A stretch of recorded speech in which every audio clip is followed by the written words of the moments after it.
ప్రపంచ తెలుగు ప్రజలారా ఏకం కండి. ఇది ఇప్పుడు ఆంధ్రప్రదేశ్ సీఎం కొత్త స్లోగన్ లాగా కనిపిస్తుంది. ప్రపంచవ్యాప్తంగా ఏ దేశంలో పర్యటనకి వెళ్ళినా గానీ, తెలుగు వాళ్ళని ఏకం చేసేటువంటి వ్యూహాన్ని ఏపీ సీఎం చంద్రబాబు నాయుడు అమలు చేస్తున్నారు. దీనికి తగ్గట్టుగా దానికి అసలైనటువంటి దళపతిగా మంత్రి నారా లోకేష్ వ్యవహరిస్తున్నారు. ఇప్పుడు సింగపూర్ పర్యటనలో ఉన్నటువంటి తండ్రి కొడుకులు ఒకవైపు నుంచి ఆంధ్రప్రదేశ్ అభివృద్ధికి విదేశాల్లో ఉన్నటువంటి తెలుగు వాళ్ళు అందించాల్సినటువంటి తోడ్పాటు గురించి చర్చిస్తూనే నారా లోకేష్ స్పెషల్గా అక్కడ ఉన్నటువంటి తెలుగు ప్రజలతో భేటీ అయ్యారు. భేటీ అవడంతో పాటు ప్రపంచంలో ఎక్కడ ఉన్నా కానీ తెలుగు రాష్ట్రాల అభివృద్ధి కోసం తెలుగు వాళ్ళు పనిచేయాల్సిన అవసరం ఉందని చెప్పని సూచిస్తూనే త్వరలో ప్రధానమంత్రి నరేంద్ర మోడీ సింగపూర్లో చేయబోయేటువంటి పర్యటనని తెలుగు ప్రజలందరూ విజయవంతం చేయాలని చెప్పని విజ్ఞప్తి చేశారు. దీంతోపాటు మరికొన్ని ముఖ్యమైనటువంటి అంశాలని వారితో డిస్కస్ చేశారు. రాష్ట్ర అభివృద్ధికి సంబంధించి సింగపూర్ నమూనానే ముఖ్యమంత్రి బలంగా నమ్ముతున్నారు. 50-70 ఏళ్ల క్రితం సింగపూర్ ఉన్నటువంటి పరిస్థితి, ఈరోజు సింగపూర్ అభివృద్ధి చెందినటువంటి విధానం సేమ్ అదే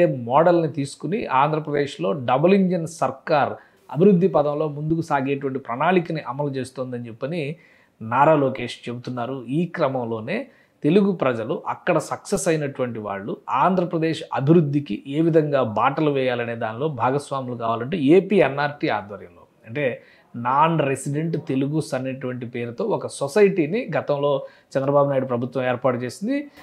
జగన్మోహన్ రెడ్డి అధికారంలోకి వచ్చిన తర్వాత ఈ సొసైటీ ఆచూకీ లేకుండా పోయింది. ఇప్పుడు మళ్ళీ దాన్ని పునరుజ్జీవింపజేసేటువంటి ప్రయత్నం చేస్తున్నారు. రవి వేమూరి ఆధ్వర్యంలో ఒక టీంను కూడా అపాయింట్ చేసింది ఆంధ్రప్రదేశ్ ప్రభుత్వం. వీళ్ళ సహకారంతో తెలుగు డయాస్పోరాతో స్పెషల్ మీటింగ్ ఆర్గనైజ్ చేశారు సింగపూర్లో.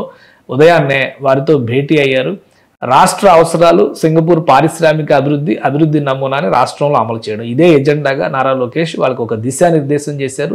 అతి త్వరలోనే ప్రధానమంత్రి పర్యటించబోతున్నారు సింగపూర్ కాబట్టి పర్యటనను విజయవంతం చేసే బాధ్యత తెలుగు ప్రజలు కూడా తీసుకోవాలని సూచించారు. ఇక డబుల్ ఇంజిన్ సర్కార్లో భాగంగా కేంద్రం అందిస్తున్నటువంటి చేయూత వలన రిన్యూవబుల్ ఎనర్జీస్లో ఆంధ్రప్రదేశ్ దేశానికే ఆదర్శంగా నిలిచేటువంటి అవకాశం ఉంది కాబట్టి ఆ రంగంలో పెట్టుబడులు పెట్టాలి. ముఖ్యంగా సోలార్ ప్యానల్స్ మేకింగ్ ఇండస్ట్రీకి హబ్గా రాయలసీమ ప్రాంతాన్ని తయారు చేయాలని చెప్పని నారా లోకేష్ అక్కడి పారిశ్రామికవేత్తలకి పిలుపునిచ్చారు. ఈ భేటీలో అనేక మంది పార్టిసిపేట్ చేశారు. ఇండస్ట్రియలిస్టులు కూడా ఇందులో ఉన్నారు. వీరందరితో కూడా విడివిడిగా మళ్ళీ సంప్రదింపులు జరుపుతామని చెప్పని ఏపీ ప్రభుత్వం క్లారిటీ ఇచ్చింది.